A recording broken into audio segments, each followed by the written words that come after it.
Hi hello வணக்கம், இது உங்கள் சிவி ஜோன் கோலை. வணக்கம் to all. Happy weekend, happy Sunday. So எல்லோரும் என்ன சமைக்கிறீங்க, எப்படி என்ஜாய் பண்ணுறீங்க, இன்றைக்கி என்ன சமையல் எல்லாத்தையுமே சொல்லுங்கள். இப்போ பார்த்தீங்கன்னா ரொம்ப நேரம் கழிச்சு ப்ரொமோ வந்திருக்கு. அந்த ப்ரொமோவில் பார்த்தீங்கன்னா ஒரு பயங்கரமான ஒரு ட்விஸ்ட்டை வந்து கொடுத்துருக்காங்க எவிக்ஷன் டைமில் வந்துட்டு. சரிங்களா, யார் எவிக்டட் அப்படின்ற விஷயங்கள் ஆல்ரெடி கொடுத்தாச்சு. கனிதா எவிக்டட். ஆனால் இப்போ என்னென்னா ஒரு ட்விஸ்டான கேள்வி. எப்பயுமே பார்த்தீங்கன்னா யார் போவாங்கன்னு நினைக்கிறீங்கன்னு கேட்பாங்க, இல்லை யார் இருக்குன்னு நினைப்பாங்கன்னு கேட்பாங்க. அவர் கேட்பார். பட் இந்த வாட்டி வந்துட்டு யார் வேண்டும் யார் வேண்டாம். ஸோ அந்த ஒரு கொஷின்லேயே வந்துட்டு நம்ம அங்கே இருக்கிறவங்களுக்கு ஒரு ஒரு ஒரு மன அழுத்தத்தை கொடுப்பாங்க. அங்கே வந்து என்னென்னா, சரி அதை பற்றி பார்க்கலாம். அதுக்கு முன்னாடி எல்லாருமே சப்ஸ்கிரைப் பண்ணிட்டு பாருங்கள். ரொம்ப ரொம்ப நன்றி. நம்மளோட சேனல் வந்து 1 லட்சம் சப்ஸ்கிரைபர் எட்டியதுக்கு நீங்கள் தான் காரணம். ரொம்ப ரொம்ப நன்றி. சரி, என்னென்னா யார் வேண்டும் யார் வேண்டாம்.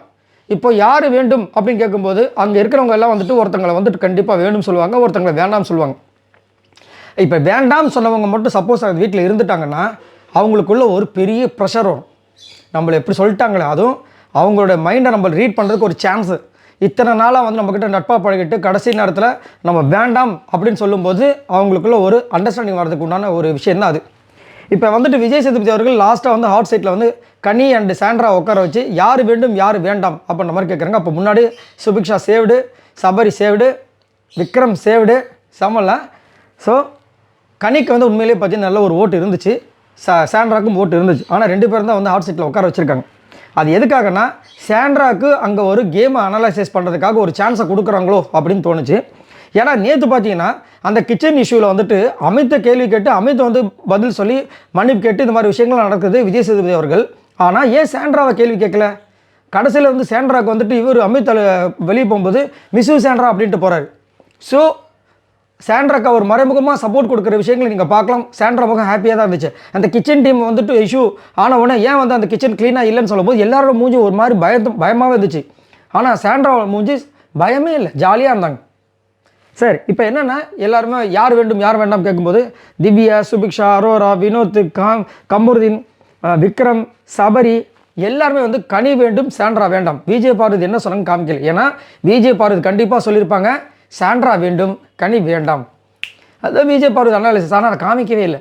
இப்போ என்ன காமிக்க வராங்கன்னா இது ஒரு அன்ஃபேர் எவிக்ஷன்ற மாதிரி ஒரு விஷயத்தை காமிக்கிறதுக்காக ட்ரை பண்ணுறாங்கன்னு தெரியல. அதில் எல்லாம் வேண்டும் வேண்டும் மெஜாரிட்டி சொன்னதை காமிக்கிறாங்க, சாண்ட்ரா வேண்டும் சொன்னதை காமிக்கல. அவங்க என்ன சொன்னாங்கன்னு தெரியல. ஆனால் கண்டிப்பாக வந்து விஜய் பார்வதி சாண்ட்ராவை தான் சொல்லியிருப்பாங்க. சரிங்களா, இப்போ எதுக்காக அப்படின்னா இவங்களுடைய இப்போ ஃபேன்ஸ் இருப்பாங்க, கனியோட ஃபேன்ஸ், அவங்களோட ஓட்டு வந்து யாருக்கு போக போகுது அதை வந்து இப்போ அன்ஃபேர்னு வரும்போது வந்து சரி இவங்க யார் கூட இருந்தாங்க அவங்களுக்கு கண்டிப்பாக நம்ம ஓட்டை போடணும் அப்படின்னு ஒரு விஷயம் நடக்கும்ல. இப்போ வந்து எப்படி பிரஜன் வெளியே போகும்போது பிரஜனோட ஃபேன்ஸ்லாம் வந்துட்டு சாண்ட்ராக்கு சப்போர்ட் பண்ணுறதுக்காக பண்ணாங்களே, அந்த ஒரு விஷயத்தை வந்து கிரியேட் பண்ணுறதுக்காக இந்த விஷயத்தை பண்ணாங்களோ அப்புறமா தோணுது. ஸோ கடைசியில் வந்துட்டு நம்ம விஜய் சேதுபதி அவர்கள் அந்த கார்டை ஷோ பண்ணுறாரு. நம்ம சாண்ட்ரா வந்து எந்திரிச்சு கையெடுத்து கும்பிட்றாங்க. இவங்க ஷாக்காக உட்காந்துட்டு இருக்காங்க. ஸோ சாண்ட்ரா தான் எவிக்ட் ஆகிருப்பாங்களோ அப்புறமா ஒரு டவுட் வரும். பட் சாண்ட்ரா எவிக்ட் ஆகலை, கனிதான் எவிக்ஷனில் இருக்காங்கன்றது தான் நம்மளுக்கு கிடைத்த தகவல். ஸோ கடைசியாக வந்து 2 பேரும் கட்டிப்பிடிச்சு அழுகிற மாதிரி ஒரு விஷயத்தை வச்சு காமிச்சிருக்காங்க. பயங்கரமான ட்விஸ்டிங்கு. ஸோ சாண்ட்ராக்கு இது ஒரு நல்ல ஒரு மூமெண்ட்டாக அமைச்சு கொடுத்துட்டாங்க. ஸோ சாண்ட்ரா இதுலேருந்து கண்டுபிடிச்சிக்கலாம் யார் யார் அவங்களுக்கு அகேன்ஸ்டாக இருக்காங்கன்னு. ஸோ கமரு அதில் மாட்டினாப்பில். ஏன்னா கனி வேண்டும் சாண்ட்ரா வேண்டாம். அமித் இருந்தார்னா சாண்ட்ரா வேண்டும் கனி வேண்டாம் தான் சொல்லியிருப்பாங்க. சரிங்களா, ஆனால் கமருதீன் அங்கே ஒரு விஷயத்தை பண்ணிட்டார், தப்பு பண்ணிட்டார். ஏன்னா கனி இருப்பாங்க சாண்ட்ரா தான் போவாங்கன்னு நினச்சிட்டார். ஸோ இனி இதுக்கு ஆனால் எனக்கு என்ன கேட்டிங்கன்னா இதுக்கப்புறம் வந்துட்டு சாண்ட்ராவும் விஜய் பார்வதி ஒன்றா சேருவாங்க. கமருதீனுக்கு இனிமேல் எனக்கு தெரிஞ்ச கஷ்டம் தான். ஏன்னா நிறைய விஷயங்கள் இது பேசிட்டாரு, அதை பற்றி நம்ம தனியாக பேசுவோம். ஸோ இந்த ப்ரொமோவில் இது தான் நடந்திருக்கு. ஸோ ஆக மொத்தத்தில் கனிதா எவிக்ஷன்றது தான் ஒரு பெரிய ஒரு கஷ்டமான ஒரு விஷயம். பட் என்னை பொறுத்த வரைக்கும் கனியோட கேம் அப்படி இப்படி இருந்தாலும் கனி ஒரு தரமான ஒரு போட்டியாளர், அது வந்து மாற்றக்கருத்தே கிடையாது. அதே மாதிரி எல்லா போட்டிகளிலும் சிறப்பாக தன்னோட நடிப்பு திறமையாக இருந்தாலும் சரி எல்லா விஷயத்தையும் கொடுத்த ஒரு சூப்பரான ஒரு போட்டியாளர். அவங்க கண்டிப்பாக என்னை பொறுத்த வரைக்கும் டிக்கெட் ஃபினால ஆடி இருக்கணும். பட் அன்ஃபார்ச்சுனேட்லி அவங்க ஏன் அனுப்பிச்சாங்கன்னு தெரியல, சத்தியமாக புரியல. அரோராலாம் உள்ளே இருக்காங்க, சுபிக்ஷா உள்ளே இருக்காங்க, ஆனால் கனி வந்து வெளியே போகிறாங்கன்றது வந்து என்னால் அக்செப்ட் பண்ணவே முடியல. இதை பற்றி உங்களோட கருத்துக்களை சொல்லுங்கள். அதே மாதிரி ஆனால் ஒரு விஷயம் ஒன்று இருக்குது, என்னென்னா இந்த கனி வந்துட்டு நிறைய விஷயங்கள் அகேன்ஸ்டாக விஜய் பார்வதிக்கு பண்ணியிருக்காங்க, அது மறுக்கவே முடியாது. அதுவும் பாத்திரம் நான் கழுவும் போதெல்லாம் வந்து இவ்வளோ அதிகமாக இருக்கேன்னு அவங்க ஃபீல் பண்ணதுக்கு முக்கிய காரணமே கனி தான். ஏன்னா அந்த கிச்சனில் இருந்து வேணுட்டுமே அதிகப்படியான பாத்திரம் போட்டாங்கன்னு சொல்லிட்டு அவங்களே ஒரு இடத்துல திவ்யா கிட்ட ஒரு வாக்கு மூலமாக கொடுத்து சிரித்து பேசின விஷயங்கள் இருக்குது. விஜய் சேதுபதி அவ்வளோ விஷயங்களை துருவி கேட்குறோம், ஏன் இந்த விஷயத்தை துருவி கேட்க மாதிரி தெரியல. இதையும் தானே பார்த்துருக்கணும், நாங்கள் பார்த்தோம் நீங்கள் வேலையே செய்யலைன்னு விஜய் பார்வதி அவ்வளோ பெரிய குற்றச்சாட்டை வைக்கிற அவர் கனி இந்த மாதிரி பேசியிருக்காங்க நாங்கள் கவனித்தோம் அப்படின்னு ஒரு வார்த்தை சொல்லலாம்ல. சரி, இதை பற்றி உங்களோட கருத்துக்களை சொல்லுங்கள். பாய் நண்பர்கள்.